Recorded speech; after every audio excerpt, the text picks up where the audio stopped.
Hello, and welcome to episode 9 of the Rain Check podcast, the podcast about the kings and queens of England. I'm Austin. And I'm Donna. And this episode, we will be discussing Edward the Martyr. And by the end of the episode, you can decide whether that is an apt title. So, before we get into Edward, he was born in 962, but last episode we had kind of asked about how Edgar died, because he died around age 32, and the thing is, no one really knows. It was never stated how he died, and there wasn't, as we know, he was Edgar the Peaceful, so there wasn't a battle going on, or he wasn't stabbed by a thief like his relative, and he wasn't didn't have like a stomach issue like his other relative.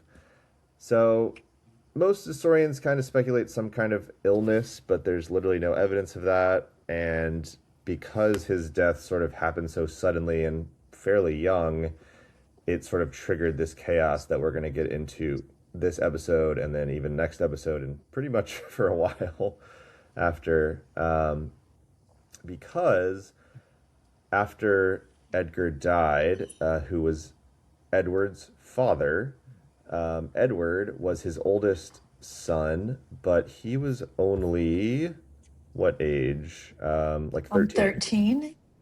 So he's actually younger than Edgar was. Was Edgar the, or no, who was the king that was really young? Was it Edgar?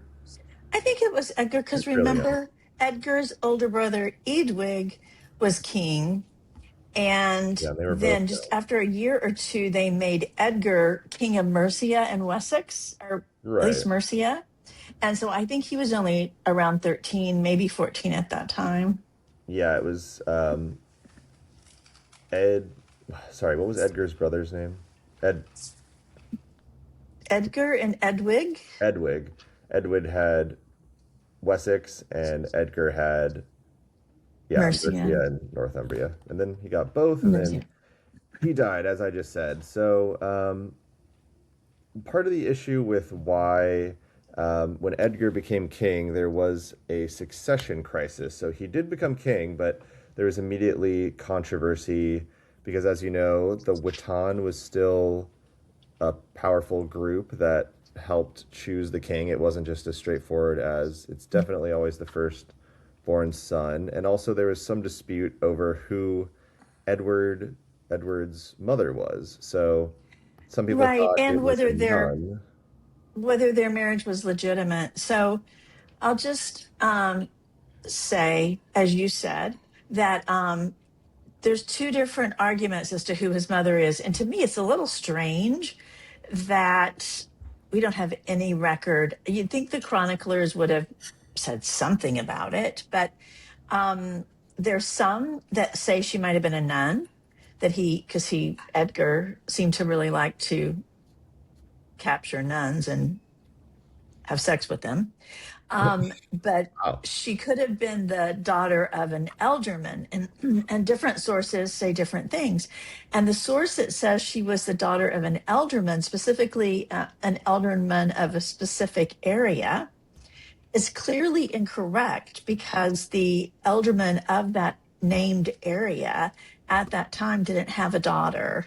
So it's just a lot of sketchy things about who she was and if she was legitimately married to him or if she was just his mistress. And it's also interesting, but go ahead. It's Ethelfled, right? Is her name?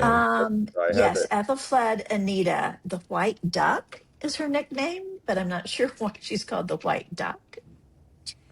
So some say she was an Anglo-Saxon noblewoman, And she's been described in by some as a woman most nobly born, but her identity was disputed even in the medieval times. In the 1080s, some people claimed that Edward's mother was actually a nun at Witton Abbey who Edgar seduced. Oh, Right.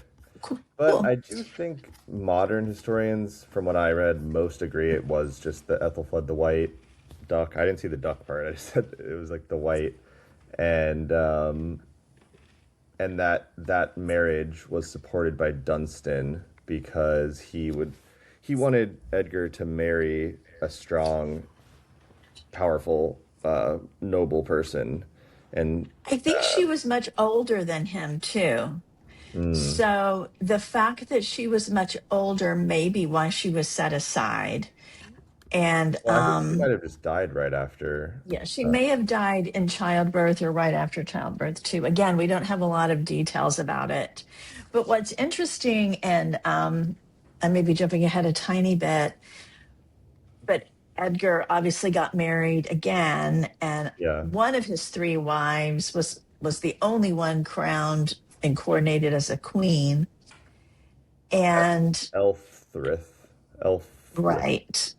And she had two sons, and her oldest son was named Edmund, Mm-hmm. and then her youngest was Athelstan. And Yeah, so at Ethelred. one Ethelred. Ethelred. And so for a short period of time, when Edgar was still king, he had three sons: Edward, the star of today's show; Mm-hmm. Edmund, the first son with his third wife; Mm-hmm. and Athelstan. And his And third wife, because I guess because she was still alive and hadn't been sent to an abbey like his second wife, she mhm, had a lot of power still. So that's what led to basically this succession crisis that she wants her son Ethelred to be king, and it's Ethelred because Edmund dies young. right, but just before Edmund Yeah. had died, when Edmund was only about 18 months old and Edward was 6, King Edgar signed charters where he listed his sons, but Edmund was listed before Edward. And even though he was only 18 months old and the younger of the two, and Hmm. after Edmund's name, it was styling him as like Prince or Atheling. And after Edward's name, it only styled him as also of the same Right. father. I saw that. Yeah.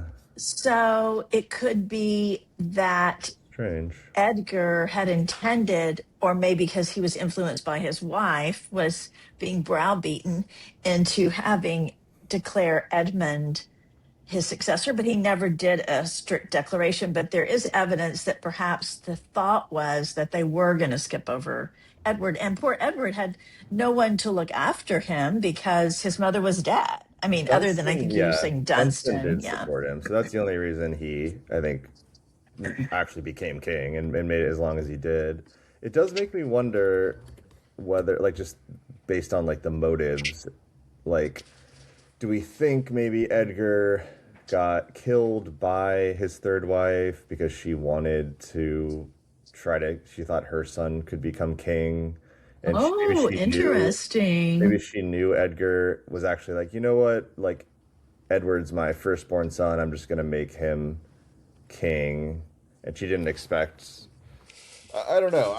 I'm just completely guessing, and we have no evidence. But I just wonder, just because his death is so mysterious, but then at the same time, her son doesn't become king, so I guess the motive isn't But really her that sons were strong. so young at that time. I don't remember. I Yeah. guess Edmund was already dead, perhaps. So I don't think she would have.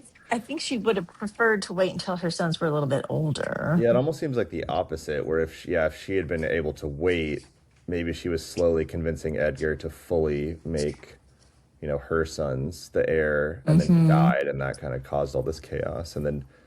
And then it does seem we're gonna get, well, I won't spoil it, but we're gonna hear about Elfrith, his stepmother, the evil stepmother. So let's see. Yeah, so I will say that Elfrith, the stepmother, is the widow of Ethelstan Half-King's eldest son, Ethelwold. So we had learned about Athelstan Half-King. He had been like a really powerful advisor of several of the past kings. So it was his oldest son, Ethelwold, had been Elfrith's first husband, who was so he must have been very powerful, making her powerful. And then it says her father was Ordgar, which sounds kind of Vikingish to me, but a leading Hmm. Devonshire thane who was appointed an ealdorman in the same year. And we're going to hear about Devon later. It's in, I Do, can, do, do. oh, sorry, not Devon, Dorset, Dorset. I get the D's mixed up. But she did, I think her castle basically was in Dorset, which is right here in southern Nice. England. So, as I said, in 975, King Edgar dies. Edward becomes king. He is crowned king at Kingston upon Thames, supported by Archbishop Dunstan of Canterbury, who championed his claim.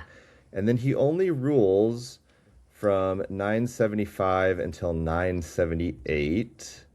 Let's just go back for a Mhm. second when there Yep. was when the previous king Edgar died, and as we said, there was multiple sons that could potentially be in line, although one of them was quite young.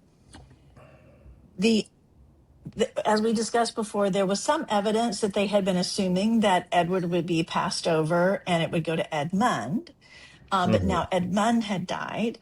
But also there were some of the ealdormen and the Witan people serving in the Witan were against Edward, not because of the reasons that we've previously discussed, but because already at age 13, he had a reputation for having a horrible temper.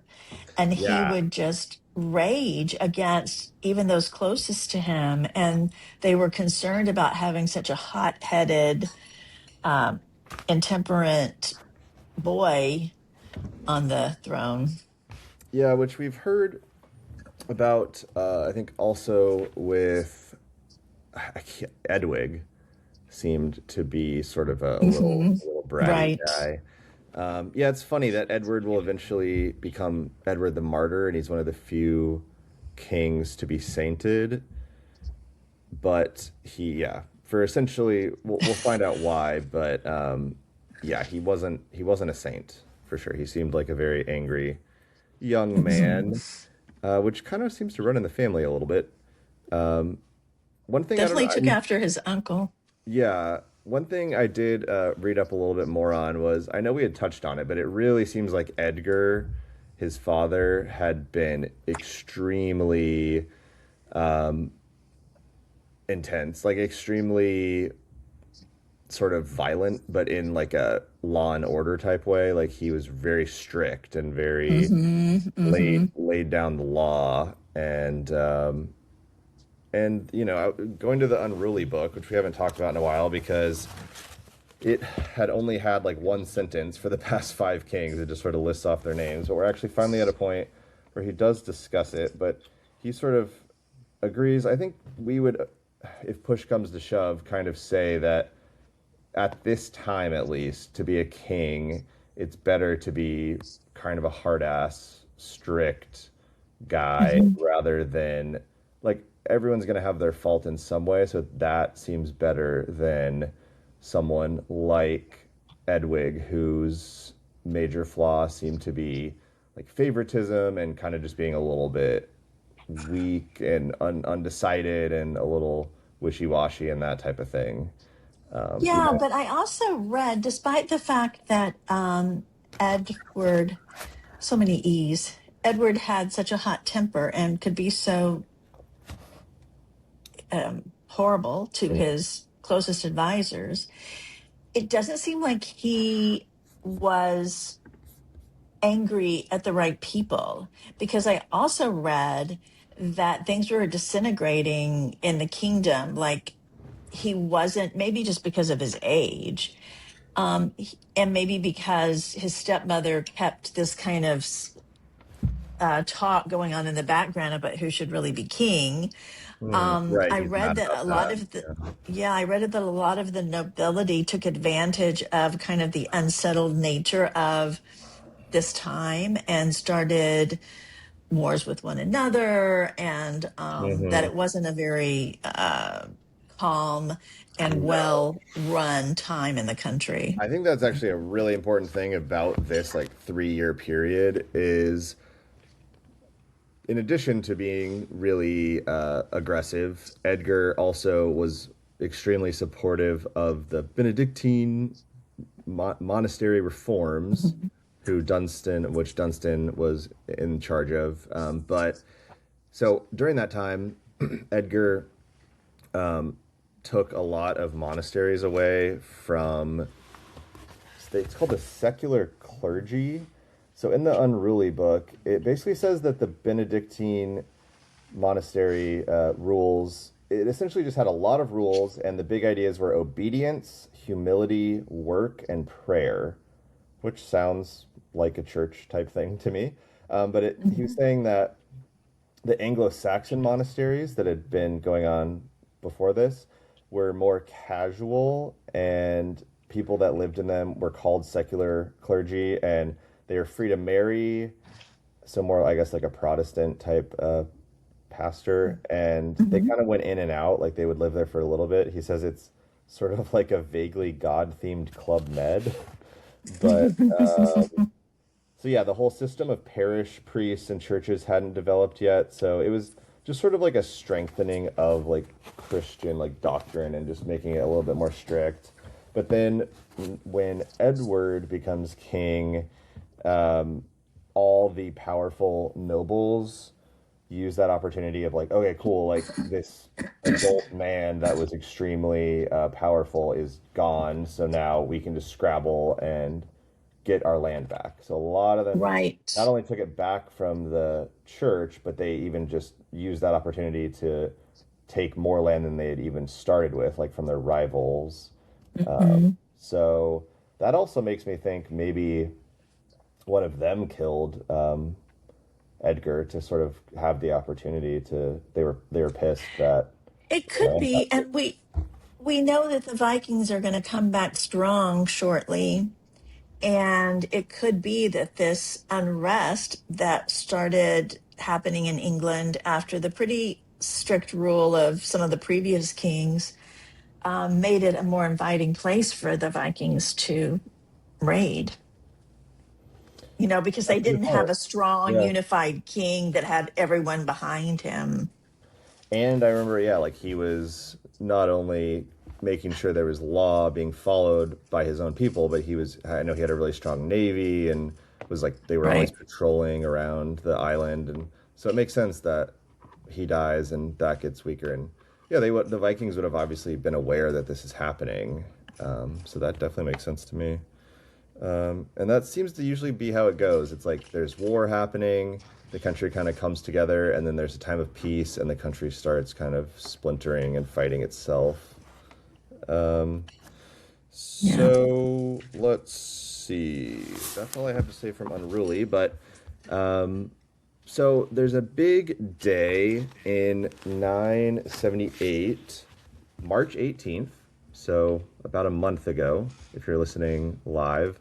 Um, Edward visits his stepmother Elfrith and his half brother Ethelred at Corfe or Corfe, I don't know, Corfe Castle in Dorset, which is you can still look at. Like looks pretty Oh, beat cool. down, but um, that was sort of their home base, and he gets ambushed and murdered, likely by members of Elfrith's household. So we don't know if it was probably not Elfrith herself. I don't think she'd want to get her hands that dirty, but one of her guys seems the most likely situation. But since her son becomes king immediately after this, it sort of makes sense that it gets sort of swept under the rug. Like you don't want it to look like the new king came to the throne through just literally killing the other king. Right. I think what this picture may be describing is what a later chronicler dramatized about this without, Definitely. Yeah, as yeah, far as I know. But it says that Athelred met Edward at the gate of her castle with a welcome, possibly offering him mead while he waited to be allowed entry. And it was there that the killing took place. Edward was still mounted on his horse when he was stabbed, and the horse bolted into the darkness, dragging his body behind it. yeah. Hmm. Although I would think if she was going to do it, she would have put poison in the cup. Yeah, but that kind of makes sense that she tries to give him mead, but then while he's distracted with that, someone comes and like stabs him or something. What I'm curious about is why did he come and visit her? Because, Yeah, it doesn't really I mean, say. yeah, they must not have gotten, I mean, I would assume they didn't get along that well, but maybe she was quite clever, Uh, clever enough to at least pretend that she was throwing her support behind him. And he thought, oh, she's finally, he probably was in need of a mother figure since he hadn't had a mother all this time. And maybe true, that is sad. she had made herself available for that role. Who knows? Yeah, I mean, it's sort of like being the president now. Maybe it's just you got to go visit the powerful Yeah. governor and all that kind of stuff. But so yeah, he was only around 15 or 16 when he gets murdered. So he was one of England's youngest kings to be killed. And yeah, no one really knows. Stabbing, pulled from a horse, combination of both. And then so his half brother, Ethelred, who will eventually become Ethelred the Unready. Spoilers. Was only 10 years old when he assumes the throne. And so yeah, going kind of into what happens to Edward after this. It's 979. Uh, they take out Edward's body, which had initially just been buried without any honors at this place called Wareham, is exhumed, and it's apparently found to be miraculously incorrupt, which is a sign of Mm, sainthood. seems to happen a lot. Yeah, so it is interesting. I don't know, it makes you think like was that true? And if so, like is the soil around there like extra like good at preserving bodies or something, like maybe there's some sort of scientific reason, but then his remains get moved to Shaftesbury Abbey with a great ceremony. And so pretty much immediately he starts being venerated as a saint and a martyr. And I had essentially seen somewhere that they think a big reason why that happened is because basically Ethelred was actually a big, like the chief sponsor of this Hmm. sainthood idea, which seems Hmm. strange, but it actually makes sense if you think about it because so right after this, as we said, the Viking raids pick back up again, and a lot of people start seeing that as punishment by God Hmm. for killing the earlier king. Because even Hmm. though they clearly get away with the crime, it's still really obvious that the king got killed by someone. Something weird happened. Hmm. So then the fact that the Vikings are attacking is kind of this evidence that something bad happened. So then Ethelred is like, okay, we're gonna make Edward a saint. We're gonna show that we we didn't do it. Like we care about him, and I think it ruined Ethelred's life. I mean, yes, he got to be king, but, and I'm relying a lot on Patricia Bracewell's trilogy about Ethelred and his second wife, Emma, wait, which I there's a highly trilogy. recommend to everyone. It's a trilogy, 3 books. Wow. It's mostly about Emma, but the first book is all about her early marriage to Ethelred. And in this book, at least, and Patricia Bracewell did a ton of research. In fact, when she wrote the book, she had a dictionary next to her at all times to make sure that she never used a word in her book that Oh, hadn't you've been mentioned this in before. use at that time. Yeah, yeah. Wow. So she's very well researched, and in her portrayal of him, his entire life, he is haunted by the ghost of his elder brother, and um, just always feels guilt, even though he wasn't the one that killed him and probably had nothing to do with it, Hmm. but obviously was the beneficiary of it. And he just, you know, did not have a nice, he did not have a great run it. being king, but also I think he just was pretty miserable because of this. Every time he would try to go to sleep at night, he would be haunted by this ghost of his elder half brother kind of blaming him. So, That's sad. Yeah, I mean, I feel like such a common trope, but it is true that yeah, you get what you want, you get power. Maybe if you didn't even have full control over it, but you get it, and then it's actually kind of the worst thing that happened to you. right. Um, I don't know if you knew about this, but I'm reading that the relics that were believed to be Edward's remains were found during an archaeological excavation in 1931. Did you hear that? I did hear that, yeah, which And is then a pretty family cool. dispute broke out over which church should receive them. And for decades, the bones were held in a cutlery box in a bank vault at the Midland Bank. Whoa. And then the dispute finally got resolved. And in 1988, a high court in England ruled that his relics could go to the Russian Orthodox Church of St. Edward the Martyr in Brookwood, England. Yeah, I mean, that nobody knows for sure that I the, need to the look. bones are actually his, but Did you see anything about why they chose the Russian Eastern Orthodox Church? no, I I mean, didn't.